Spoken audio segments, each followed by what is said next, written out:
मेरे प्यारे बच्चों, आप सभी लोग कैसे हैं? आई होप आप लोग बहुत ज़्यादा अच्छे होंगे, अपनी तैयारी अच्छी तरीके से कर रहे होंगे। यहाँ पर हम बात करने वाले अच्छी तरीके से आपको हम बताने वाले हैं मेरे प्यारे बच्चों कि आप ध्यान दीजिएगा। यहाँ पर हम केमिस्ट्री की कॉपी आपको बताएं, कॉपी कैसे लिखना है वो सारी जानकारी आपको देते हुए हम आपको पूरा का पूरा मॉडल पेपर सोल्यूशन करने का यहाँ पर तरीका बताएंगे।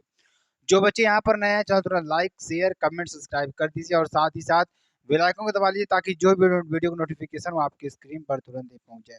तो मेरे प्यारे बच्चों, आप सभी लोग क्या करेंगे, चैनल को ज्यादा से ज्यादा शेयर करेंगे और सब्सक्राइब करेंगे, ठीक है ना। और लाइक किए बिना जाएंगे ही नहीं, ठीक है ना।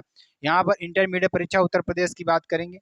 इसमें कुछ आपको इंस्ट्रक्शंस दिए रहते हैं कॉपी पर, उसको आपको ध्यान देना होता है कि कॉपी पर जो आपके इंस्ट्रक्शंस दिए हुए हैं उसमें आपको क्या चीजें ध्यान देनी है। सबसे पहला काम कि परीक्षार्थी उत्तर पुस्तिका किसी भाग में अपना नाम नहीं लिखेंगे। जो परीक्षार्थी होंगे उत्तर पुस्तिका किसी भाग में अपना नाम नहीं लिखेंगे, ठीक है ना। और ध्यान दीजिएगा यहाँ पर केंद्राध्यक्ष एवं कक्ष निरीक्षकों को यह अधिकार होगा कि वे परिषद की परीक्षा में सम्मिलित होने वाले परीक्षार्थियों की तलाशी ले सकते हैं। मतलब जो आपके टीचर्स लगे होंगे वो आपकी तलाशी ले सकते हैं, ठीक। वो आपकी तलाशी ले सकते हैं। परीक्षार्थी उत्तर पुस्तिका के पृष्ठ भाग पर दिए गए निर्देशों को ध्यानपूर्वक पढ़ें तथा सावधानी के साथ पालन करें। जो परीक्षार्थी हैं उत्तर पुस्तिका के पृष्ठ भाग पर दिए गए निर्देश को ध्यानपूर्वक पढ़ेंगे और सावधानी के साथ पालन करेंगे, ठीक है ना। पहली बात तो ये है। उसके बाद निम्नांकित क्रमांक 106 तक की पूर्ति परीक्षार्थी स्वयं करें, ठीक। इस उत्तर पुस्तिका का प्रयोग करने से पहले परीक्षार्थी यह भी देख लें कि उस पर वही वही वर्ष परिचित्रित है जिस वर्ष में वह परीक्षा दे रहा है, ठीक। और परीक्षार्थी सभी प्रविष्टियां शुद्ध एवं स्पष्ट रूप से स्वयं भरें, ठीक है ना। परीक्षार्थी का अनुक्रमांक यहाँ पर आपको डालना है अंकों में और यहाँ पर अनुक्रमांक आपको डालना है शब्दों में, ठीक है ना। विषय एवं प्रश्न पत्र की बात करेंगे। यहाँ पे आपको विषय डाल देना है और प्रश्न पत्र आपको सिर्फ केवल डालना है। और यहाँ पर पेपर पर आपको कोड दिया रहेगा, उस कोड को यहाँ पर आपको डालना होता है। तो इतनी सारी चीज़ें आपको यहाँ पर भरनी होती है। परीक्षा का दिन डाल देना है आपको, परीक्षा की तिथि एवं पाली आपको डालना है, उसके बाद केंद्र का नाम। इसके बाद आपको कॉपी में कुछ नहीं लिखना है, ठीक है। डायरेक्ट आपको पेपर देना है। तो आपके लिए इतनी जानकारी जो कि बहुत ही इंपॉर्टेंट है, बहुत ही महत्वपूर्ण है, ठीक है ना। तो मेरे प्यारे बच्चों, आपको अच्छी तरीके से समझ में आ गया कॉपी के फ्रंट पेज पर क्या क्या चीज़ें आने वाली हैं, ठीक। चलिए आगे आपको बताते हैं क्वेश्चंस के बारे में। तो यहाँ पे आपको क्वेश्चंस स्टार्ट होता है, ठीक है ना। यहाँ पे आपका क्वेश्चंस स्टार्ट होता है, ठीक है ना। तो आपको कैसे लिखना है, सबसे पहले आपको क्या डालना है, प्रश्नोत्तर नंबर संख्या 1। क्या, प्रश्न संख्या नंबर 1 डालना है, ठीक। उसके बाद आपको क्या करना है, क्वेश्चन यानी कि डायरेक्ट आपको आंसर लिखना है। एक का आंसर आपको डाल देना है। जैसे इसमें दे रखा है कि एक क्रिस्टल तंत्र में क्या करा है कि एक क्रिस्टल तंत्र में ए बराबर बी बराबर सी और अल्फा बराबर बीटा बराबर नॉट इक्वल टू 90 डिग्री है, तो वह तंत्र है, वह तंत्र क्या होगा आपको हम अच्छी तरीके से बताएं तो रोमोहेड्रल। क्या होगा, रोम्बोहेड्रल, ठीक है ना। चलिए, निम्न में से किस 0.1 मोल जलीय विलयन का हिमांक न्यूनतम होगा। तो किसका होगा, पोटेशियम सल्फेट का। किसका होगा, पोटेशियम सल्फेट का होगा, ठीक है ना। वेग स्थिरांक का ताप बढ़ाने पर क्या होगा, अगर वेग स्थिरांक का हम ताप बढ़ाएंगे तो क्या होने वाला है, तो क्या होगा, बढ़ेगा। ताप क्या बढ़ेगा, वहां पर बढ़ेगा। निम्न में से कौन मोनोसेकेराइड है, ऐसा कौन सा है जो मोनोसेकेराइड है, तो कौन सा होगा यहाँ पर, फ्रक्टोज। कौन सा होगा, फ्रक्टोज होगा, ठीक है ना। चलिए आगे आपको बताते हैं जो आपके लिए बहुत इंपॉर्टेंट और बहुत ही महत्वपूर्ण है। चलिए यहाँ पर देखेंगे अगला क्वेश्चन। अगला क्वेश्चन क्या है कि जब एसिटिक अम्ल को P2O5 के साथ गर्म किया जाता है, किसको, जब एसिटिक अम्ल को P2O5 के साथ गर्म किया जाता है तो निम्न में से कौन सा यौगिक प्राप्त होगा।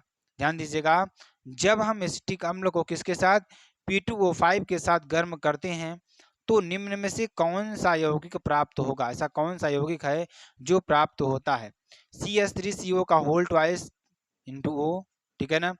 एमाइड का एमीन में परिवर्तन निम्नलिखित में से किस अभिक्रिया द्वारा किया जाता है।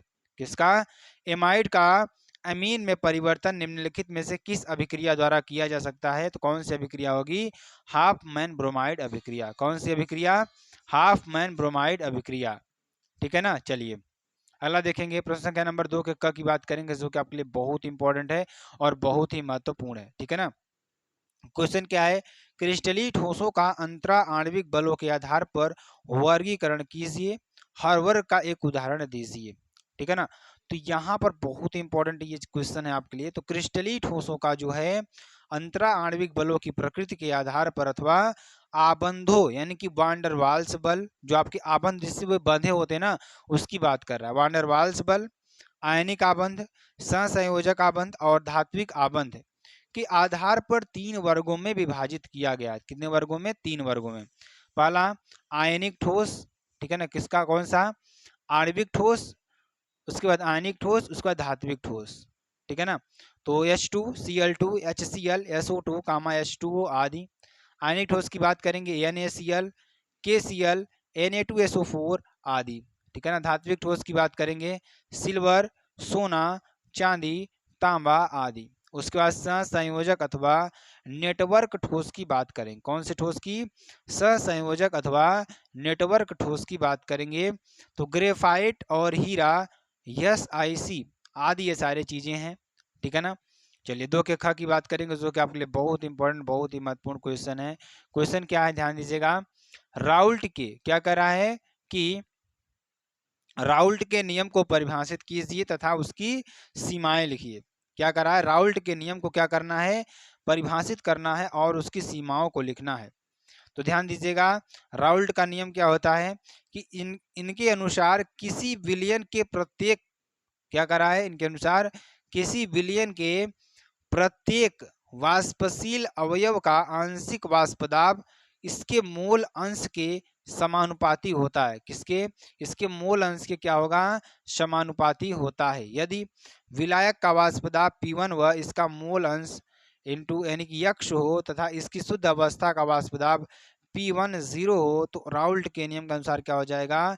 P1 is directly proportional to x1 और P1 बराबर x1 P1। ठीक है ना। ये आपके लिए हो जाएगा। चलिए अगला क्वेश्चन देखते हैं, जो आपके लिए बहुत इंपॉर्टेंट है। राउल्ट के नियम की सीमाएं क्या हैं, कहाँ तक इसमें इसको हम लागू कर सकते हैं, कहाँ तक नहीं लागू कर सकते, वो सारी चीज़ों को यहाँ पर हम चर्चा करेंगे।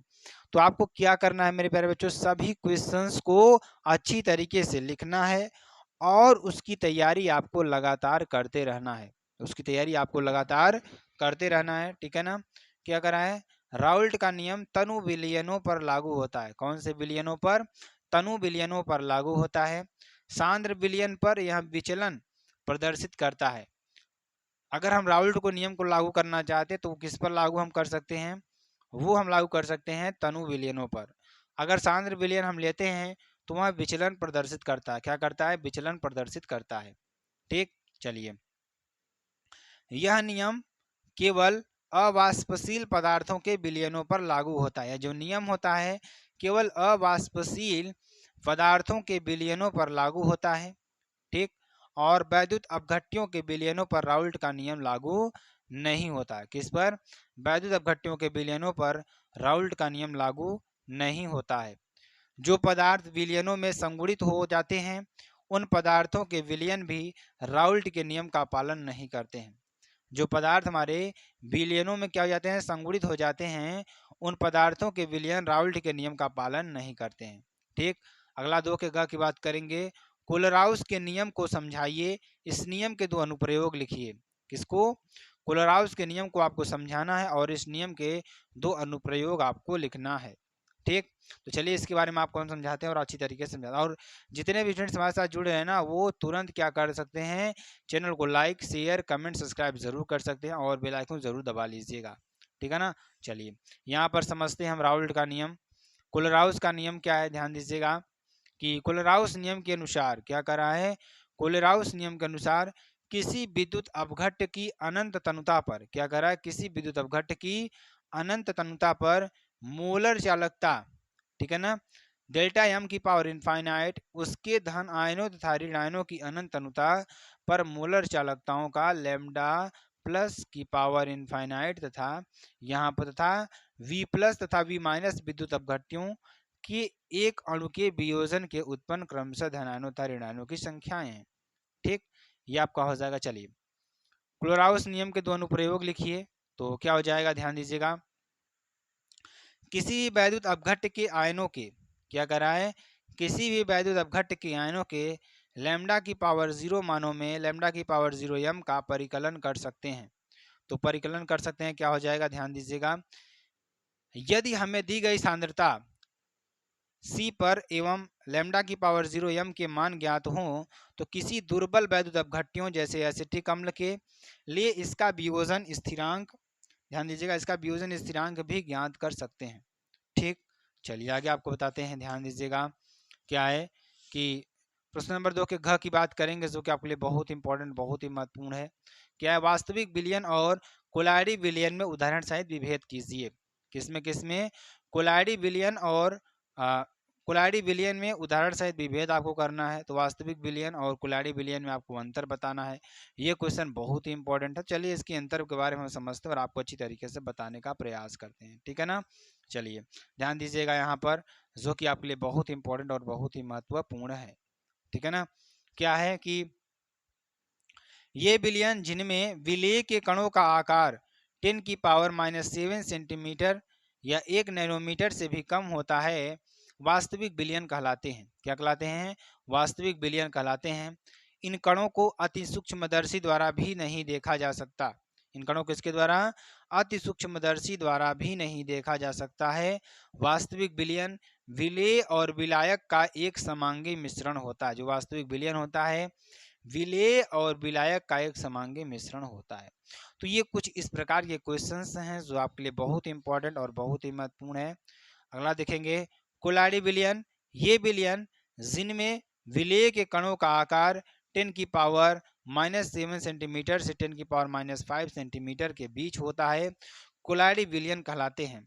इन कणों को अति सूक्ष्मदर्शी द्वारा देखा जा सकता है और कोलाइडी विलयन वास्तव में विलेय और विलायक का एक विषमांगी मिश्रण होता है जिसमें उसकी परिक्षिप्त प्रावस्था एवं परिक्षेपण माध्यम को अलग अलग देखा जा सकता है। ठीक, और जैसे ध्यान दीजिएगा, दूध में जल एवं वसा को अलग अलग देखा जा सकता है। अगर दूध में वसा को हम अलग करेंगे जिसे आप घी कहते हैं, ठीक है ना, वो हो जाएगा। अगला 3 के क की बात करेंगे तो ये घनीय संरचना वाला यौगिक, कौन सा, ये घनी संरचना वाला यौगिक तत्व ए तथा बी से बना है।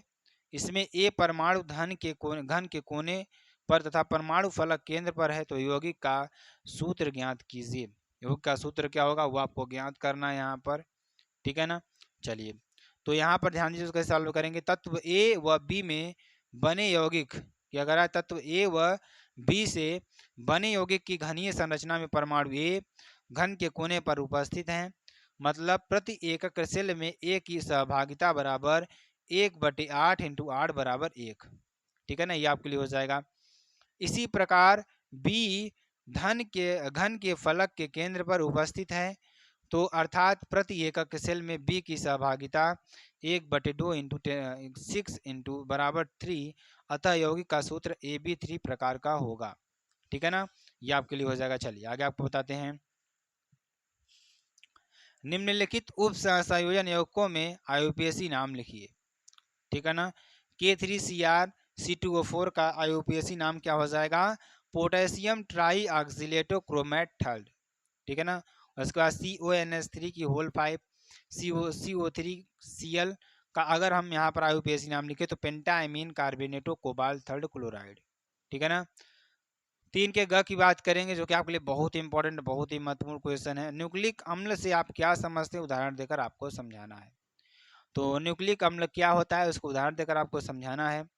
तो न्यूक्लिक अम्ल न्यूक्लियोटाइड के बहुलक हैं। जो न्यूक्लिक अम्ल होते हैं वो क्या होते हैं, न्यूक्लियोटाइड के बहुलक हैं जो एक क्षारक, एक पेंटोज शर्करा तथा एक फास्फेट अर्धांश से मिलकर बनता है। न्यूक्लिक अम्ल एक जनक से संतति के गुणों के स्थानांतरण के लिए अर्थात अनुवांशिकता के लिए उत्तरदायी होते हैं। न्यूक्लिक अम्ल 2 प्रकार के होते हैं, पहला DNA, दूसरा RNA, ठीक है ना। चलिए अगला क्वेश्चन देखते हैं। 3 के घ की बात करेंगे, पी ब्लॉक तत्व क्या है, उन्हें पी ब्लॉक तत्व क्यों कहा जाता है। तो इन सभी क्वेश्चंस को आपको लिखना है, अच्छी तरीके से तैयारी करना है और ध्यान दीजिएगा कि कोई भी क्वेश्चन आपको छोड़ना नहीं, वीडियो बीच में छोड़कर आपको जाना है, ठीक है ना। पूरी वीडियो को वॉच करिएगा ताकि आपको पूरा अच्छी तरीके से हम समझा पाए, ठीक है ना। चलिए, पी ब्लॉक के तत्व आधुनिक आवर्त सारणी में, किसमें, आधुनिक आवर्त सारणी में स्थित ऐसे तत्व जिनका अंतिम इलेक्ट्रॉन पी उपकोष में प्रवेश करता है, पी ब्लॉक तत्व कहते हैं। इनका सामान्य इलेक्ट्रॉनिक विन्यास NS2 Np की पावर 1-6 होता है। चूंकि इस ब्लॉक में स्थित सभी तत्वों का अंतिम इलेक्ट्रॉन p- उपकोष में प्रवेश करता है, इसलिए इन्हें p ब्लॉक तत्व भी कहा जाता है, ठीक है ना। 4 के क की बात करेंगे जो कि आपके लिए बहुत इंपॉर्टेंट, बहुत ही महत्वपूर्ण है। निम्नलिखित सेल का 298 के पर नष्ट समीकरण लिखिए एवं EMF की गणना कीजिए, ठीक। तो ये क्वेश्चन आपको क्या करना है, स्क्रीनशॉट कर लेना अच्छी तरीके से, क्वेश्चन को पहले लिख लीजिए आप लोग, ठीक है ना। उसके बाद इसको क्या करना है, आपको पूरा स्क्रीनशॉट कर लेना है, ठीक है ना, इसको आपको पूरा स्क्रीनशॉट कर लेना है। चलिए अगला क्वेश्चन देखेंगे। निम्नलिखित पर संक्षिप्त टिप्पणी आपको लिखना है। 4 के ख की बात करेंगे तो पहला क्या है हमारा, ब्राउनी गति पर आपको टिप्पणी लिखना है। तो ब्राउनी गति क्या होती है, इस पर आपको टिप्पणी लिखना है।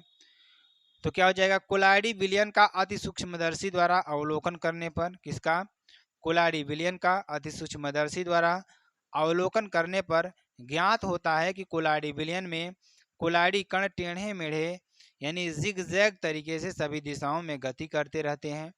कोलाइडी कणों का इस प्रकार गति करना ब्राउनी गति कहलाता है। बियर के अनुसार यह गति कोलाइडी कणों के परिक्षेपण माध्यम के टकराने के कारण होती है। यह गति कणों का आकार बढ़ने पर घटती है, ठीक है ना। ये आपके लिए हो जाएगा ब्राउनी गति, ठीक। तो इस तरीके से आप देख सकते हैं कि जब ये आपस में टकराते हैं तो आप इस तरीके से गति देखने को आपको मिलेगी, ठीक है ना। चलिए आगे आपको बताते हैं। अब अगला हमारा टॉपिक है स्कंदन। स्कंदन क्या होता है, ध्यान दीजिएगा। स्कंदन क्या होता है कि छोटे छोटे कोलाइडी कणों का अनावेशित होने के फलस्वरूप आपस में मिलकर बड़े कणों के रूप में अवक्षेपित करने की घटना स्कंदन कहलाती है। उदाहरण तौर पर देखेंगे, हाइड्रोक्साइड लाल रंग के फेरिक हाइड्रोक्साइड सॉल्ट में ऋण आवेशित पीले रंग का आर्सेनिक सल्फाइड सॉल्ट मिलाने पर स्कंदन हो जाता है, जिससे विलयन रंगहीन हो जाता है। जो विलयन होता है क्या हो जाता है, रंगहीन हो जाता है, ठीक है ना। 4 की ग की बात करेंगे जो कि आपके लिए बहुत इंपॉर्टेंट, बहुत ही महत्वपूर्ण है मेरे प्यारे बच्चों आपके लिए, ठीक है ना। तो प्रयोगशाला में एथिल अमीन बनाने की विधि का वर्णन कीजिए। किसमें, प्रयोगशाला में एथिल अमीन बनाने की विधि का वर्णन कीजिए, ठीक है ना। तो क्या हो जाएगा, संबंधित अभिक्रियाओं के समीकरण भी दीजिए। एथिल अमीन के एसिटिक अम्ल कैसे प्राप्त किया जाता है, तो इस क्वेश्चन को आपको बताना है। कैसे करेंगे, हाफमैन ब्रोमाइड अभिक्रिया, यानी कि अभिक्रिया द्वारा एथिल अमीन बनाने की प्रयोगशाला विधि। इसमें क्या होता है कि जब CONH2 एमाइड की अभिक्रिया ब्रोमीन तथा प्रबल क्षार NaOH के आदि के साथ कराई जाती है तो, ठीक है ना। चलिए अगला देखते हैं जो कि आपके लिए बहुत इंपॉर्टेंट है। 4 के घ की बात करें, ग्लूकोज का संरचना सूत्र लिखिए।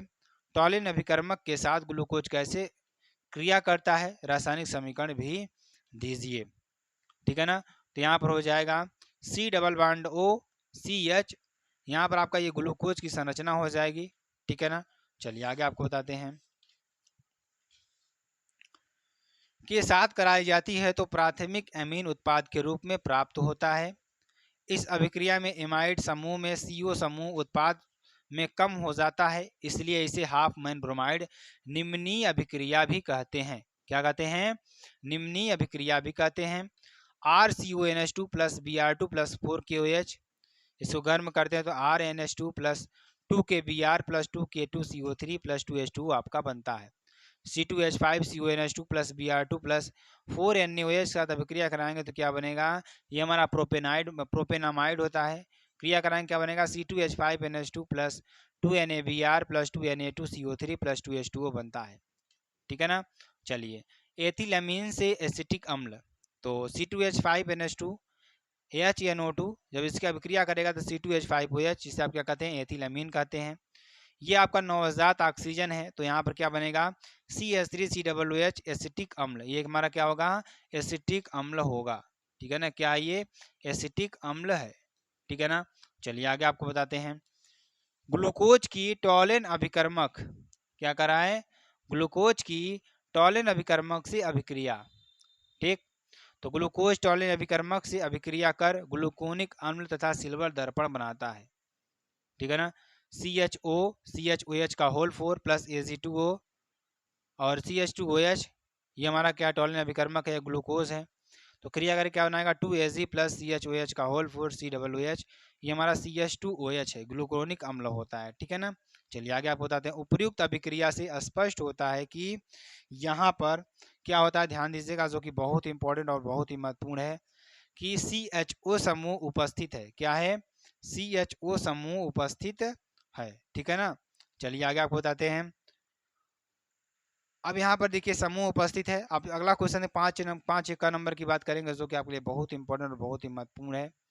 ध्यान दीजिएगा, क्वथनांक का उन्नयन क्या होता है, किसका, क्वथनांक का उन्नयन क्या होता है, समझाइए। ग्लूकोज के 12 ग्राम को 100 ग्राम जल में घोला जाता है। इस विलयन का क्वथनांक 100.34 डिग्री सेल्सियस है। तो जल के लिए Kb की गणना K की पावर -1 मोल की पावर -1 में कीजिए, ठीक है ना। चलिए इसको अच्छी तरीके से हम आपको बताते हैं, ध्यान दीजिएगा। तो क्वथनांक का उन्नयन क्या होता है, ध्यान दीजिएगा। इस क्वेश्चन को आप इस तरीके से आप क्या कर सकते हैं, पूरा स्क्रीनशॉट कर सकते हैं, अच्छी तरीके से लिख सकते हैं, कोई इसमें दिक्कत वाली बात नहीं हो, क्योंकि लंबे क्वेश्चन तो आपको अच्छी तरीके से समझ में आ जाएंगे, ठीक है ना। न्यूमेरिकली है पूरा, तो इसको भी आपको कर लेना। अगला क्वेश्चन देखेंगे 5 की बात करेंगे। तो साम्य स्थिरांक एवं वेग स्थिरांक में अंतर समझाइए। किसमें किसमें, साम्य स्थिरांक एवं वेग स्थिरांक में क्या करना है आपको, अंतर, ध्यान दीजिएगा, क्या करना है, अंतर आपको समझाना है। प्रथम कोटि की एक अभिक्रिया में 50 सेकेंड में पदार्थ की सांद्रता प्रारंभिक सांद्रता की आधी रह जाती है। तो इसके वेग स्थिरांक की गणना कीजिए, ठीक है ना। इसके वेग स्थिरांक की गणना आपको करना है। तो साम्य स्थिरांक एवं वेग स्थिरांक में अंतर क्या होगा, ध्यान दीजिएगा। Kc बराबर Kf अपान Kb, अतः अग्र तथा पश्च अभिक्रिया के वेग स्थिरांकों के अनुपात को अभिक्रिया का साम्य स्थिरांक कहते हैं, ठीक। किसी अभिक्रिया में अभिकारकों का सांद्रण एकांक होने पर अभिक्रिया का वेग ही अभिक्रिया का वेग स्थिरांक कहलाता है।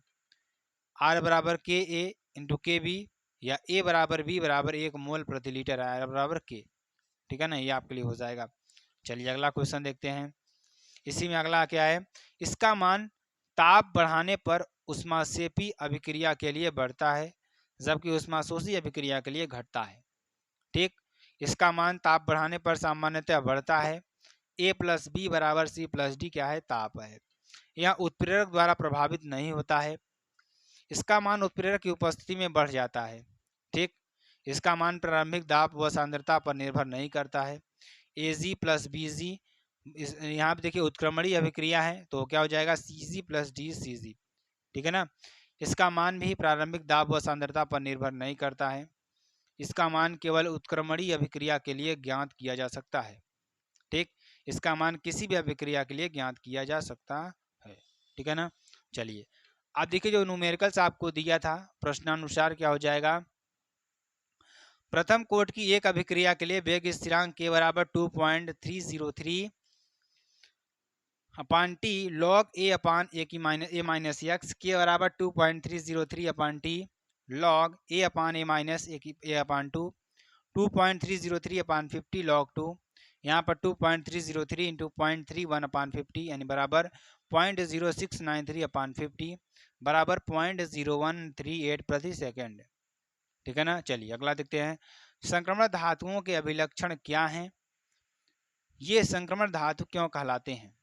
तो ध्यान दीजिएगा, आंशिक रूप से भरित डी कक्षकों के कारण ये तत्व कुछ अभिलाक्षणिक गुण दर्शाते हैं, जैसे अनेक ऑक्सीकरण अवस्थाएं, रंगीन आयनों का बनना तथा अनेक प्रकार के लिगेंडों के साथ संकुल निर्माण आदि, ठीक है ना, ये आपके लिए हो जाएगा। चलिए आगे आपको बताते हैं संक्रमण तत्वों के अभिलाक्षणिक गुण कौन कौन से हैं, ठीक है ना। ऑक्सीकरण अवस्था की बात करेंगे तो ये तत्व परिवर्ती ऑक्सीकरण अवस्थाएं प्रदर्शित करते हैं, क्योंकि इन्हें बाह्यतम कक्षा की यस उपकोष तथा बाह्यतम कक्ष के पहली कक्ष की डी उपकोष की ऊर्जाओं में बहुत कम अंतर होता है, ठीक है ना। तो ये आपका हो जाएगा।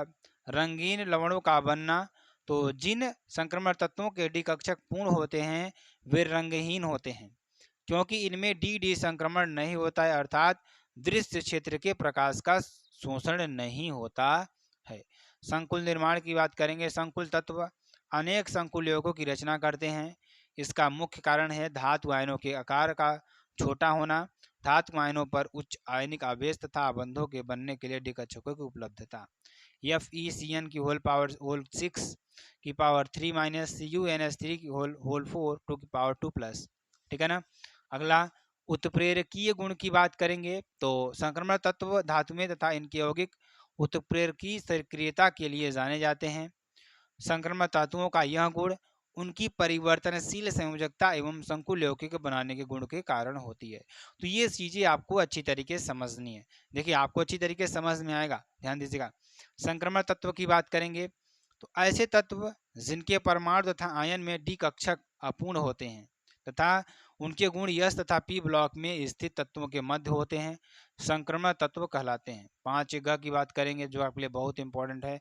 निम्नलिखित को उदाहरण से समझाना है। उपसंयोजन संख्या की बात करेंगे तो एक संकुल में धातु आयन की उप संयोजन संख्या Cn उससे आबंधित लिगेंडों के उन दाता परमाणुओं की संख्या के बराबर होती है जो सीधे धातु आयन से जुड़े हों। ठीक है ना। चलिए अगला देखते हैं।